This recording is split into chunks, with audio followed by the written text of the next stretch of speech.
It is time to put some new wheel bearings in the Studebaker. Get one of these kits for pressing the bearings back in. To get them out, you have to hammer out the races. Parts needed are the seal, set 2 and set 6 for the bearings. So I'm having to replace the bearings and races because the Studebaker spent a little bit of time living in a swamp, and that is rust on the race. Not so good. So I've already removed the seal on the inside and the bearing that it was holding in place. I just have to hammer out these races and hammer in the new ones. Exciting. I suppose I should show me hammering out at least one of them.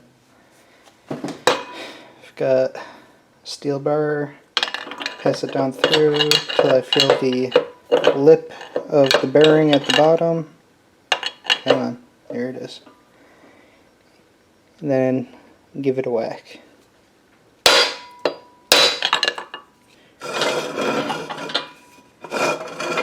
Rotate around.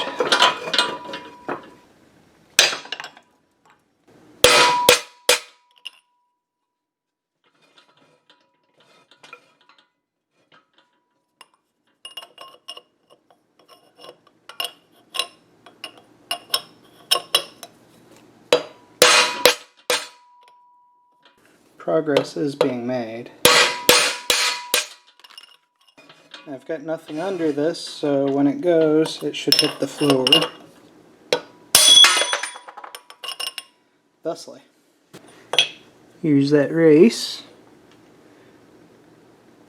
Inner race does look fine. Well, there's faint marks from where the bearings were resting. But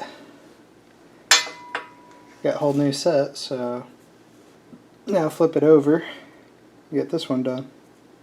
Once I got that out, I'm going to clean it with brake cleaner and get it all 100% cleared out.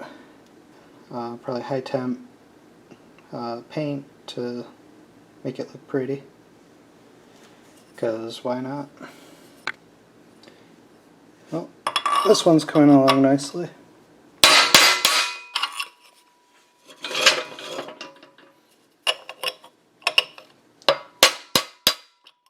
Nice and close.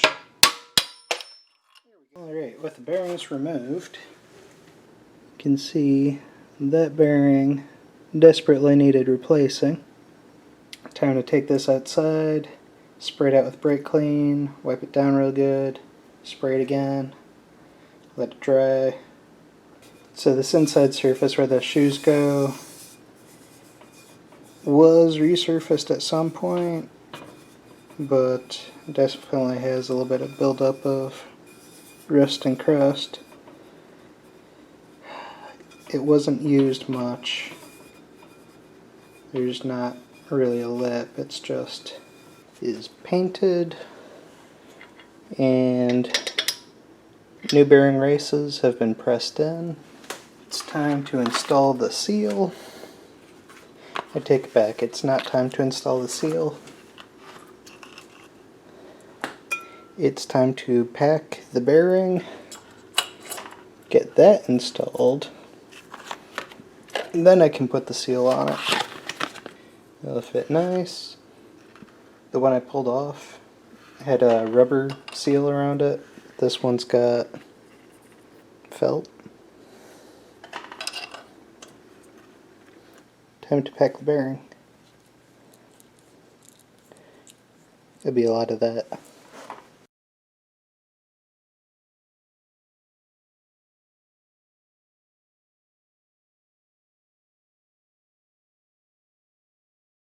What you're looking for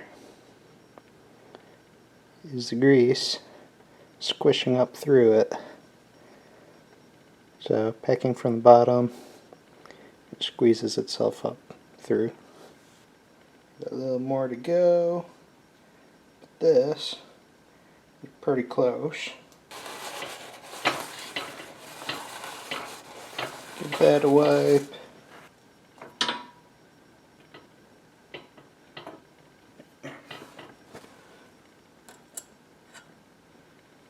Squish. I could do the other bearing right now, but I want to install this guy. Now to press in the seal.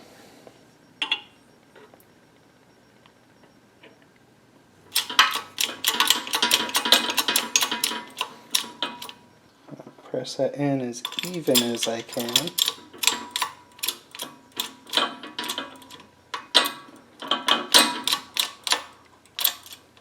There we go.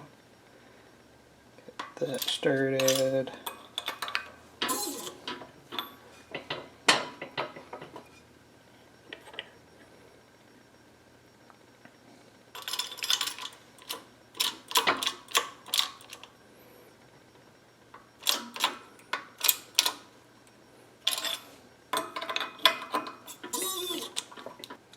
That would be the seal sealed on the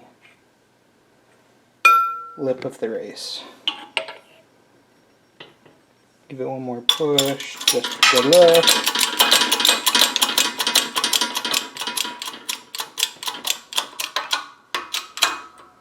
There.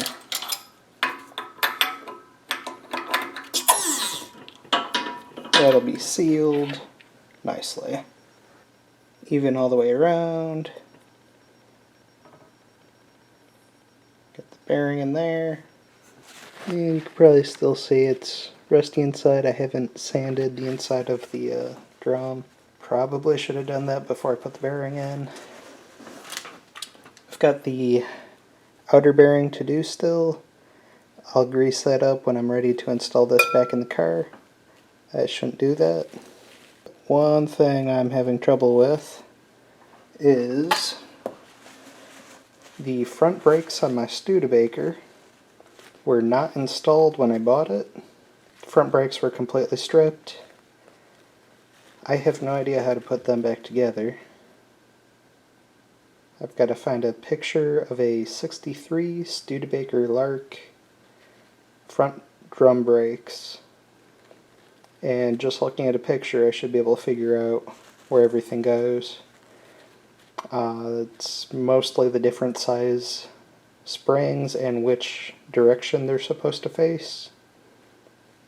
I'm pretty sure I've got all the parts. Just what order do they go in? That's it for now. I'm starting to get back to working on the Lark again. Hopefully more videos will... I'll have more videos quicker. Just you know, motivation to actually film doing stuff. I've been doing projects, just not really motivated to pull out the camera and do it.